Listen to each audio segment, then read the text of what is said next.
ایک صحابی رات کو اپنے گھر آرام فرما رہے تھے، صحابی کو پیاس لگی، انہوں نے اپنی بیوی سے پانی مانگا، بیوی محترمہ بھی صحابیہ تھی، جب پانی لے کر آئی تو آگے شوہر سو گیا تھا، زوجہ اتنی خدمتگار تھی کہ پانی لے کر کھڑی رہی، رات کے دوسرے پہر جب صحابی کی آنکھ کھلی تو دیکھ کر حیران رہ گیا کہ بیوی پانی اٹھا کے کھڑی ہے، صحابی نے پوچھا تم کب سے کھڑی ہو؟ کہا جب سے آپ نے پانی مانگا، جب میں پانی لے کر آئی تو آپ سو گئے تھے، اس لیے میں نے آپ کو جگا کر آپ کے آرام میں خلل ڈالنا پسند نہیں کیا، اور خود سوئی بھی اس لیے نہیں ہوں کہ کہیں خدمت گزاری میں کوتاہی نہ ہو جائے، اس لیے پانی لے کر کھڑی ہی رہی۔ صحابی رسول اسی خوشی کی کیفیت میں بیوی سے کہنے لگا بھلا ہووی تم نے خدمت کی انتہا کر دی ہے، لہذا میں تم سے بہت ہی خوش ہوں، اور اتنا خوش ہوں کہ آج تم مجھ سے جو چاہو مانگ سکتی ہو میں دینے کو تیار ہوں۔ یہ سن کر صحابیہ نے کہا میرے سرتاج ویسے تو مجھے کسی چیز کی ضرورت نہیں ہے، اگر آپ نے میرا مطالبہ پورا کرنا ہی ہے تو برائے مہربانی آپ مجھے طلاق دے کر رخصت کر دیں، مجھے طلاق دے کر واپس بھیج دیں۔ یہ سنتے ہی صحابی حیران و پریشان ہو گیا کہ آخر بیوی نے ایسا کیوں کہا، بیوی نے طلاق کیوں مانگی؟ صحابی نے کہا میں آپ سے وعدہ کر چکا ہوں کہ میں آپ کا مطالبہ پورا کروں گا، لہذا آؤ چلتے ہیں حضور کی خدمت میں، حضور علیہ السلام کے مشورے کے بعد جو بھی فیصلہ ہوگا اس پر عمل کیا جائے گا۔ صبح کے وقت یہ دونوں میاں بیوی گھر سے نکلے، کہاں جا رہے ہیں؟ حضور علیہ السلام کے پاس جا رہے ہیں، دونوں جا ہی رہے تھے،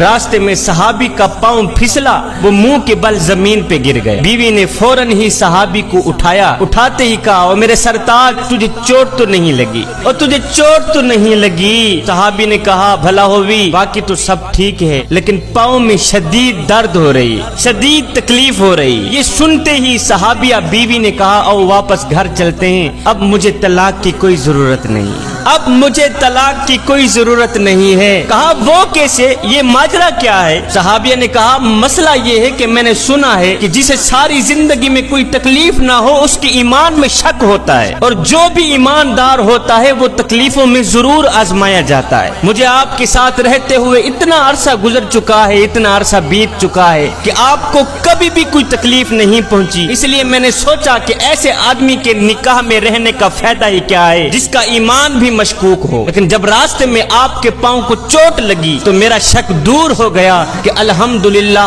آپ بھی تکلیف میں آزمائے گئے ہو۔